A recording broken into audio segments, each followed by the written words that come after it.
Bonjour à tous et bienvenue dans ce troisième cours de technique et esthétique du dessin en période de confinement. Aujourd'hui, nous attaquons un des sujets les plus compliqués de l'année qui est la hachure dynamique ou encore croisée académique ou encore hachure croisée. Donc, il s'agit de placer ces valeurs en hachurant et en croisant au fur et à mesure qu'on monte dans la réalisation du dessin. Avant de vous expliquer tous les mécanismes auxquels il va falloir réfléchir pour dessiner selon cette technique, je vous refais quand même un petit rappel des différentes manières de ombrer au crayon pour que chacun puisse un peu s'y retrouver. Alors, idéalement, un de ces quatre, je vous ferai un petit tuto sur comment est-ce qu'on monte un dessin en valeur, qu'on soit au crayon ou au fusain ou qu'on soit au lavis, etc. On va pas pouvoir parler de ça ce soir, ça fait trop. Mais pour vous résumer quand même très rapidement cette idée-là, comment est-ce qu'on monte un dessin en valeur une fois qu'on l'a construit, d'accord? On ne travaille pas zone par zone. Ça, c'est un peu le danger dans lequel tombent tous les débutants, c'est-à-dire qu'ils regardent chaque centimètre carré de leur dessin et puis ils remplissent par du clair, du sombre, du très clair, du très sombre, etc. Il ne faut pas travailler comme ça. Je réexpliquerai un jour plus longuement pourquoi. Non, il faut monter son dessin étape par étape. Première étape, on sépare la lumière de l'obscurité générale en découpant à la frontière lumière-obscurité et on monte un premier passage de gris. Deuxième étape, on revient dans ce premier passage de gris pour venir faire la différence entre le sombre et le très sombre. Et puis on monte comme ça progressivement jusqu'à ce que le dessin soit fini. En fait, le dessin doit fonctionner à chaque étape et ne doit pas être rempli centimètre carré par centimètre carré. Très important, et je le réexpliquerai en long, en large et en travers dans un autre tuto quand j'aurai le temps de m'en occuper. Donc, ça, c'était la première chose. Ensuite, comment est-ce qu'on met, quelles sont les différentes technicités pour monter des valeurs sur un dessin? La première manière de monter des valeurs, c'est de travailler par des zones homogènes de gris sans qu'on ait de gestes visibles.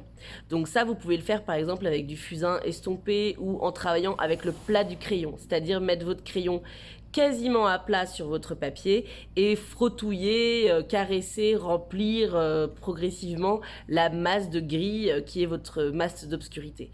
Le plat de crayon, c'est vraiment la meilleure des technicités pour les débutants puisqu'on a à se concentrer que sur la valeur et on n'a pas à se concentrer sur le geste.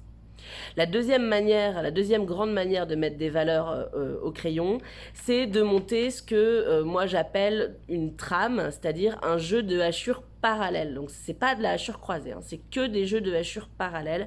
C'est une technique de dessin qu'on retrouve depuis que les hommes dessinent, d'accord? Vous pouvez trouver des dessins du 16e italien ou des dessins de bande dessinée contemporaine exactement avec ce même genre de geste. Et c'est une technique qui permet d'aller plus vite et qui permet quand même de donner du dynamisme parce qu'on sent la nervosité du crayon et donc de la main. Donc c'est une technique qui permet d'aller plus vite, c'est une technique qui permet d'utiliser des outils très fins comme par exemple une plume ou un bic, etc. Mais dans cette technicité, voilà, les intermédiaires peuvent s'y entraîner. Il faut penser à la fois à la valeur et à la régularité de son geste, c'est-à-dire que les jeux de hachure doivent être relativement réguliers, sinon au lieu de voir des grilles, on voit des poils ou des rayures. Donc ça, c'est la deuxième manière de travailler le crayon. Et la troisième manière, c'est ce qu'on va faire là ces prochaines séances, c'est donc la hachure croisée.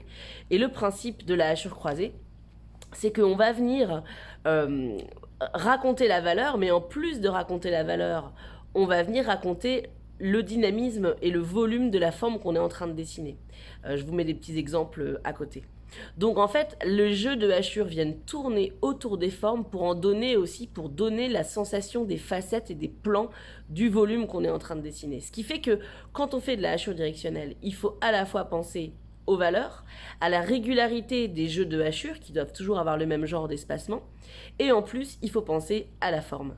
Donc c'est évidemment beaucoup plus difficile. Donc je conseille aux débutants de s'entraîner d'abord au plat de crayon, aux intermédiaires de bien consolider leur travail de trame et ensuite de pouvoir accéder à cette technicité-là. Sinon c'est vraiment trop ambitieux. Alors donc on a ces trois grandes familles pour mettre des valeurs au crayon. Cela dit, quand on a un œil et une main qui est exercé, on peut évidemment se permettre de totalement les mélanger. Et là je vous mets un exemple de Greuze. Jean-Baptiste Greuze, qui est un peintre, mais qui, enfin, je trouve en tout cas moi qu'il est meilleur dessinateur que peintre, c'est mon point de vue personnel. Et Jean-Baptiste Greuze, vous voyez qu'il a un premier passage d'obscurité qui est fait au plat de crayon, Donc on voit pas de geste. Et il monte un deuxième passage éventuellement à la trame et il monte son troisième passage à la hachure directionnelle.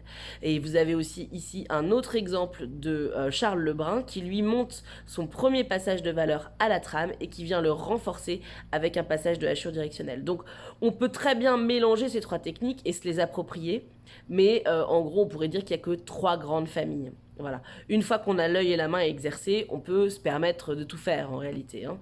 On peut shooter, donner des coups de pied dans les règles parce qu'on n'en a plus besoin. Hein. Les règles, c'est fait pour apprendre au début. Hein.